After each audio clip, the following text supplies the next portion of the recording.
Yeah, I could sample. What's up? There's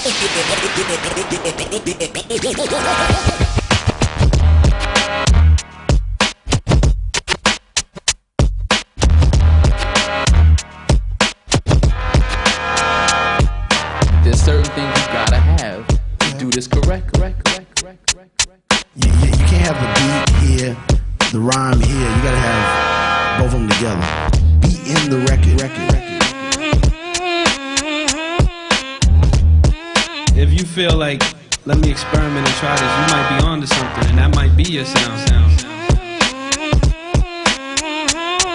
It gotta be funky. It gotta be a boom, boom, boom, boom, boom, boom, boom.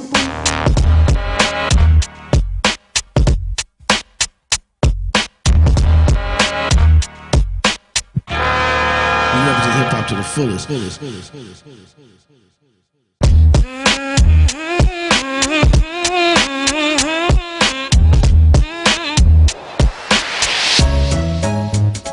I got some set questions I was supposed to ask, but I'm gonna start off by asking Evil D, how important has DJ Premier been to what you do? Well, basically, when we was it's funny because when we was shopping our stuff to different labels, it's like I would always see Premier, and Premier was like the only cat in the industry that would like at least tell us something that, you know, would help us out. Like a lot of cats, when you trying to shop your demos and stuff, and you go to established cat, they always brush you off or go, let's talk to this one, talk to that one. Like when we seen Premier was like, yo, you know, go to Empire Management, talk to this guy, do this, do that. And it's like every time something happened to us in the industry where like we would get into a predicament, Premier somehow got us out just by dropping knowledge on us. You know what I'm saying? So Premier, that's my brother right there, you know what I'm saying? He taught me a lot of stuff in this game. And without him, I'd probably still be home making demos, and that's on the real. You know what I'm saying? Thanks, Evil. Appreciate it. I actually don't like Evil D personally, so nah, that's my dog right there. Well, thanks a lot, E. No doubt. Let me ask Shok, and we've heard it from that point of view. How influential has Premier in terms of what he does musically and what he samples in his beat making? What has it done for you in your career? Musically, like just studying his drum patterns and all that, you know, like it's Explain to the crowd what that means. Like studying his drum bounce, patterns. you know, like then you try to figure out, like while I was learning how to make beats, I would listen to his records and just try to figure out how did he get the kick to sound like that? How did he get the snare? How does it all stick together? How come when I, you know, like back then I didn't know how to put a kick in the snare where it didn't sound choppy, you know? And like, and he has like a certain progression to his like a bounce to it, and like every producer has to find their bounce. And it's like Premier has a bounce, Evil D has a bounce, you know, I found my bounce. And it's like, that's one of the things I used to listen to his music for. I always loved, you know, the hardness of the drums and the bounce and the bass and everything. So Primo, who influenced you? Was it Marley? B-Wise, Marley Marl did it for me. He was so funky, like he said. Marley had a certain bounce and a certain funk to the way the beats came out that it sounded like what hip hop is supposed to sound like. You could be black, white, Mexican, you could be green, you could be yellow. It's all about a certain way that it makes you know, the head nod, and I'm all about the head nod. He brought a certain funk to it when it came to sampling that was so unorthodox and ahead of everybody's time, you know, to come out with Cool G Rap and Roxanne Shante, and to put out, you know, Big Daddy Kane and Biz Markie, and every record, it's like I didn't even have to look at it. If Marley Marl's name was on it, I knew it was gonna be hot, you know. So that's what it's all about. It's about making a name where people just buy it on the strength of your name, and you gotta uphold that by constantly giving the, you know, the crowd what they want if they're gonna support you like that.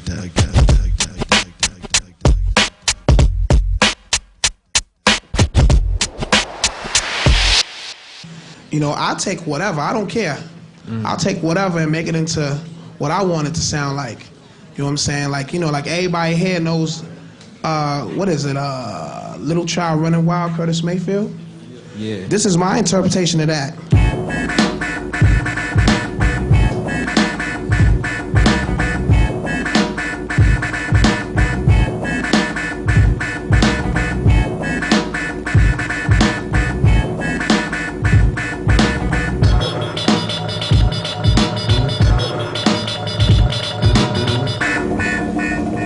what I'm saying?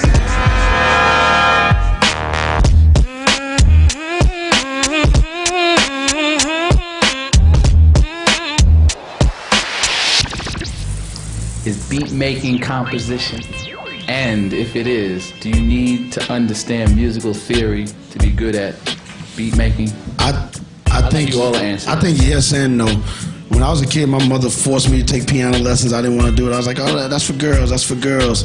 And, you know, I did it for maybe like a year or two when I was probably like 6 or 7 years old. Did the little recitals, wore the little ugly suit. And, you know, when it came to that, it's crazy because what I do now when I program into a beat machine, I gotta know notes, I gotta know counts, I gotta know, you know, if it's 3/4, 1/16, or turn the count off and fly it in the way where I see fit, you know, when you land. So it is composition to me because I'm into the whole history of hip hop. So I know the whole elements where Evil and I and Shok could start talking about, oh, I know what kick that is. Oh, that's the kick from so-and-so. That's the snare from so-and-so. That's the hi-hat from this record. Certain DJs and producers actually know each other's drum sounds or where they got stuff from because that's how deep we research and love the art. What's the illest shit that you ever sampled? What's the illest beat of the thing that you found that was just like, nobody would ever think I could have turned this into bingo? Excuse my language for y'all children and Christians. If I have a beat that I did, but I never sold it yet. It's like I took an old break beat and I chopped it up into like 27 keys on the keyboard, and everyone who hears this beat will know where it came from, but they will have, you know, they'll just freak out how I flipped it. So that's a personal though. It's not like, you know, like it's not a record or anything. Did you need musical composition or musical theory in your head to do this?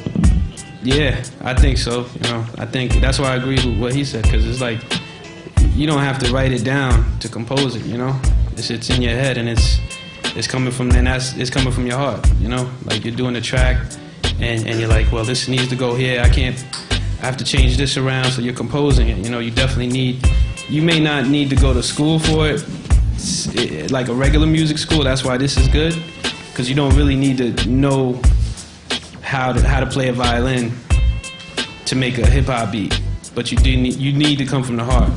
That's like the main thing. You know, you figure out how to work your equipment in a way where when you make the tracks, it's making you feel them. You know, make your head nod. Mm-hmm. One thing that's missing right now is soul. You know what I'm saying? It's like right now, a lot of cats that make beats, they think they can sit up in front of, you know, I'm not even gonna say sit in front of a keyboard, cause that, you know, cause we all up here play. We all up here play keys too. But cats, they can sit in front of an MP, a keyboard, and that's it. You know, when you make these beats, you have to put soul into it. Even as a DJ, when you're at a party and you're doing a blend, it has to match. Because if it doesn't match, believe it or not, it's not good. Like a person that likes music, it will hurt their ears. Exactly. You know, it's a lot of records out, and I'm not trying to be a hater or nothing, because, you know, when you talk like this, you get categorized as a hater, but it's a lot of records, because I do a lot of parties. It's a lot of records that I play at these parties, and I look at the record like, why is this hot? What's going on here? Definitely. You know, one thing, we got to bring the soul back. Well, let me ask you this then. So if you are teaching in a DJ or a scratch academy, you're going to give this kind of information without being called a hater, right? Exactly. I think that's what it really all boils down to. No doubt. In the end, I mean, it ain't about hating. It's like there's things that you, like Premier started up, there's certain things you gotta have to do this correctly. It's almost like everything else in the world, right? One thing I will say is if you look at Criminal Minded or Eric B. and Rakim Paid in Full, those are classic records. Yes. We don't have classics nowadays. You know what I'm saying? Exactly. All we got is hit and misses. They hit for a couple of weeks, then they miss. They're you know not timeless. Yeah. They're not timeless. You can go to those records to this day, and I swear 20 years from now, they'll still sound just as hot. Exactly. You know?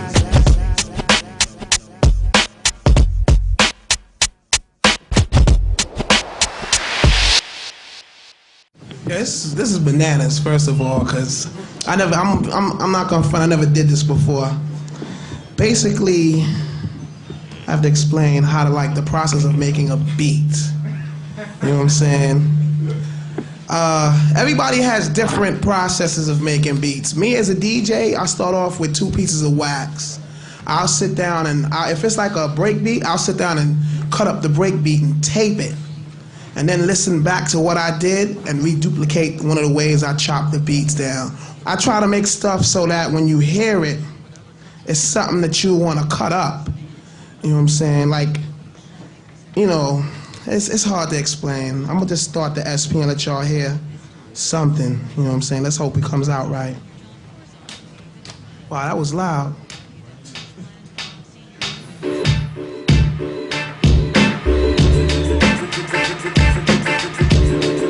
Simple, you know what I'm saying? Simple.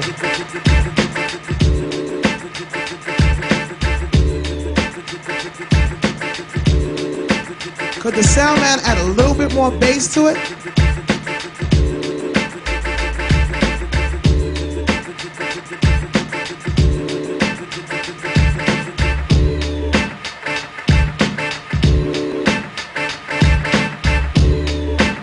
You know what I'm saying? That's simple.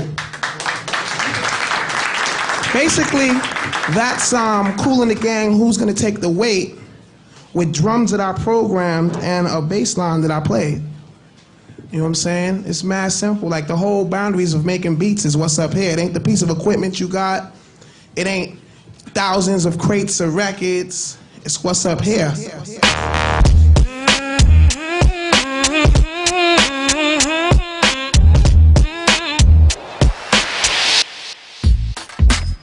I don't really love hip-hop as an art form or a culture, but I hear something that just drives me crazy, like It Takes a Nation to Millions.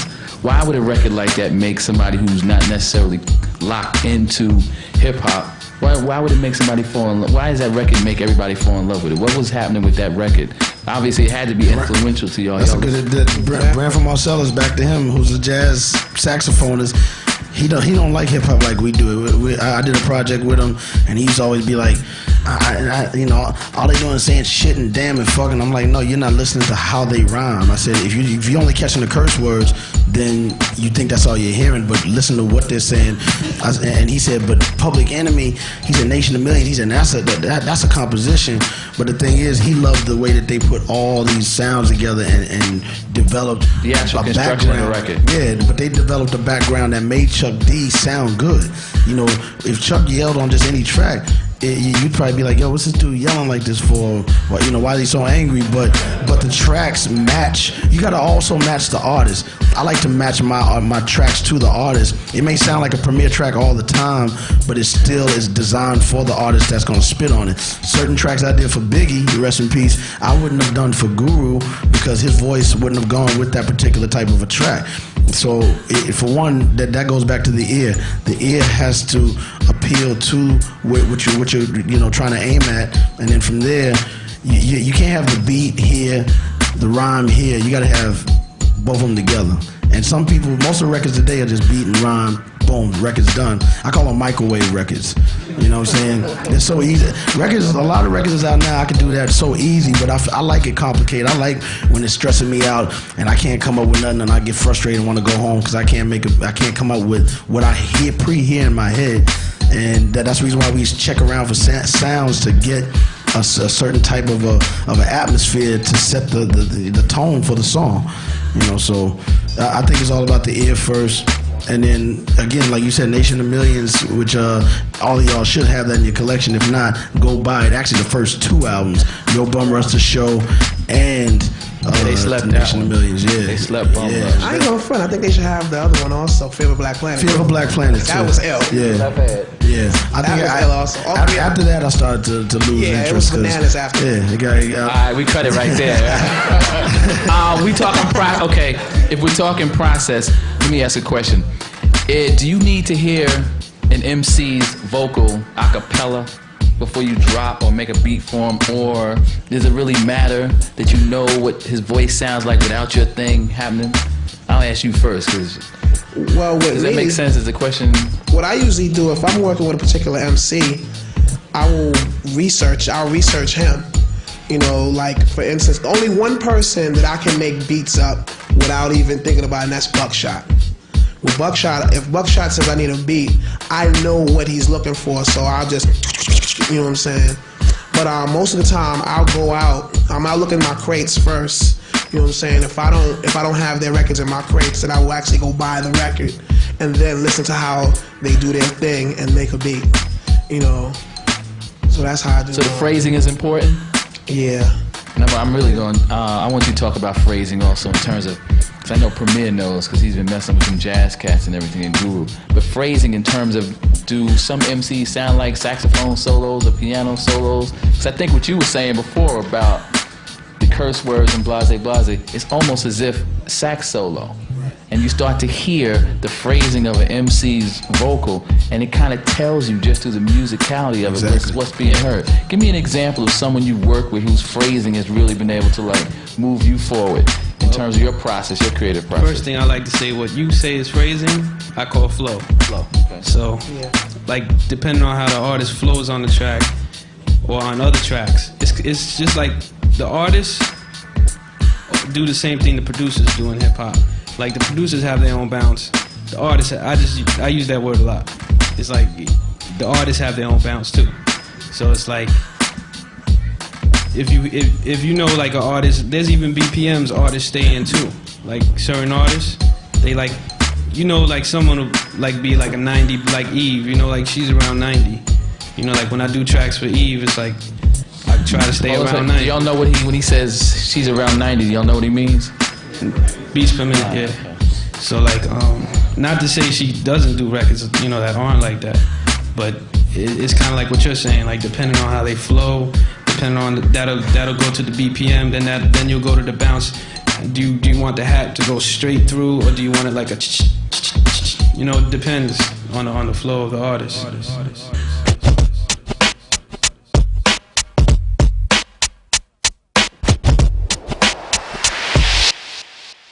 Anything can inspire you to make beats or DJ. Like this beat I'm about to play, my cat inspired me. All jokes aside, it sounds funny, but my cat inspired this beat right here.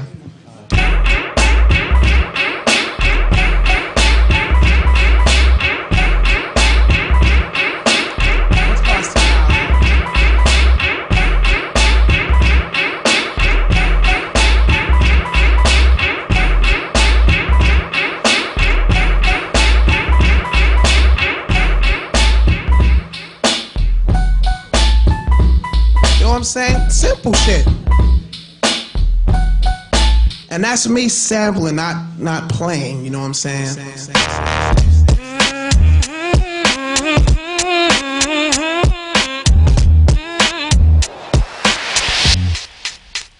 If I was starting right now and I didn't know anybody or anybody that knew how to work an SP, I would start with something just small, just to learn.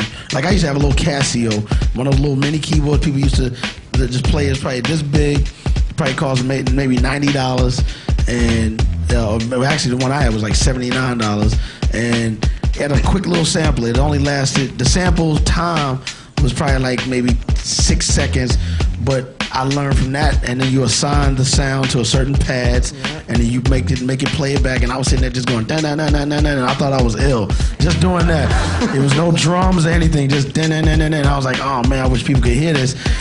Then from there, again, the fact that we DJ too, we have a better perspective than any other producers, I think, because we again, we're the selector. We catch things differently because DJs always catch certain parts of a record.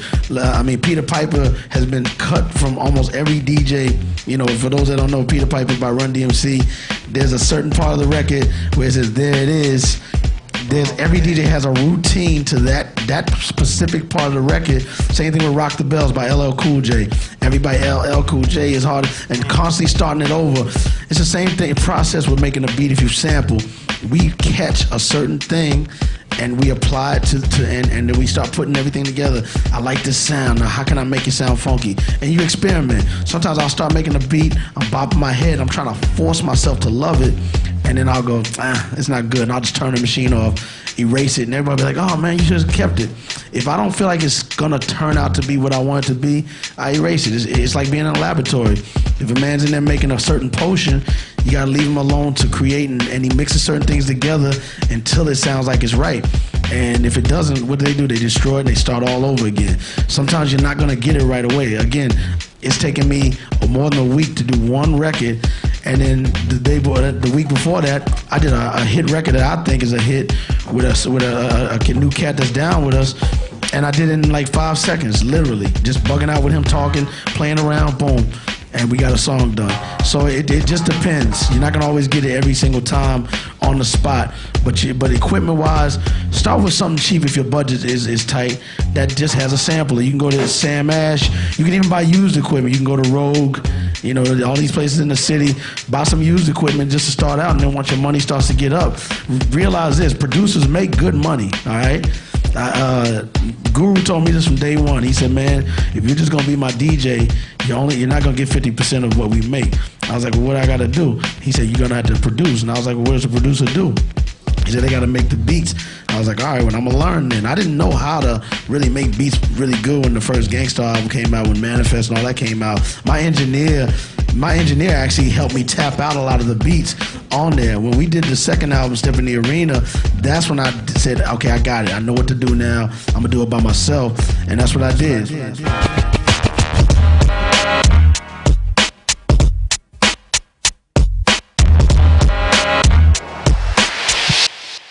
The money aspect of the game has definitely ruined the culture in a big way, but you always have people real like ourselves that still love the pure form of it, and we still go by the old guidelines. Like if you have albums like Criminal Minded, Beat by BDP, or an old Slick Rick album, the first Slick Rick album, you know, Adventures of Slick Rick, or the first MC Shan album, stuff like that. If you even have those and don't even have any new albums, you don't even have to have a Gangsta album. If you have any of those tools to start out with, and you study those, you'll always know how to put it down for the generation of today. But it'll just sound fresher for, you know, because the equipment's changed. Back then, we didn't have all these samplers and all that stuff. You know, I didn't even have hip hop when I grew up. You know what I'm saying? All I had was R&B and what my moms used to play in the crib. And my moms don't even play any instruments or anything, but she loved music. And she has a big variety of a library. She has like Minnie Riperton, she'll have Al Green, she'll have Curtis Mayfield, but then she'll have jazz stuff like Freddie Hubbard or Hank Crawford, Grover Washington. So hearing all that around the house, and she's an artist, so she paints. So I used to hear so many different types of music. So when hip hop came out, I totally identified because they dressed like me. They had the sneakers on, they had their pants a little baggy, you know, hat to the back or sideways. I used to dress just like that, and I was all against the quote unquote system because of the fact that the world, you got to make the world beautiful, because we already see how ugly it is out here, but you got to make it beautiful for yourself. So part of it starts with just you knowing who you are as a person. If you ain't content with yourself when you look in the mirror, again, you ain't gonna be content with how to make hip hop music, DJ, or anything that comes with this the package of the quote unquote making. I'm living and eating and feeding all my friends and family off of this music. That's why I don't take it for granted and I don't mess it up.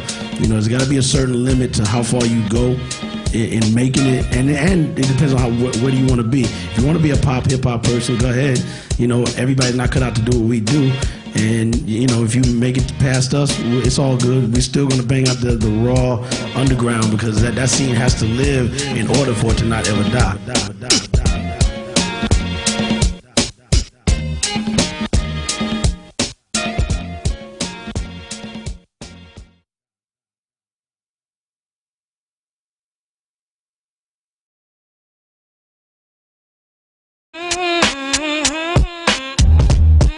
If you feel like, let me experiment and try this, you might be onto something, and that might be your sound. It gotta be funky. It gotta be a boom, boom, boom, boom, boom, boom, boom.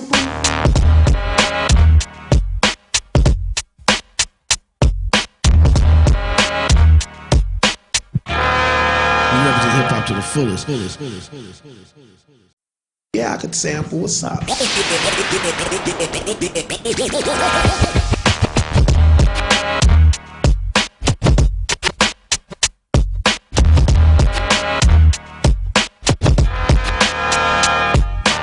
certain things you gotta have to do this correct. You can't have the beat here, the rhyme here. You gotta have both of them together. Be in the record.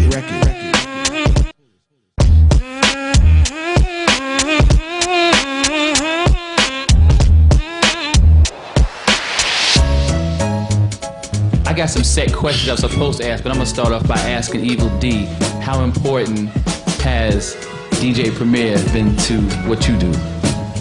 Well, basically, when we was it's funny because when we was shopping our stuff to different labels, it's like I would always see Premier, and Premier was like the only cat in the industry that would like at least tell us something that, you know, would help us out. Like a lot of cats, when when you trying to shop your demos and stuff, and you go to established cat, they always brush you off or go, let's talk to this one, talk to that one.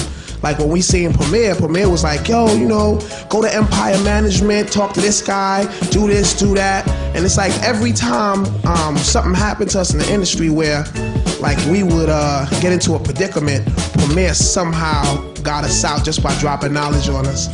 You know what I'm saying? So Premier, that's my brother right there, you know what I'm saying? He taught me a lot of stuff in this game.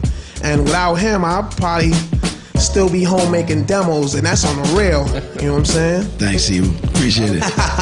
I actually don't like Evil D personally, so nah, that's my dog right there. Well, thanks a lot, E. No doubt. Let me ask Shok, and we've heard it from that point of view. How influential has Premier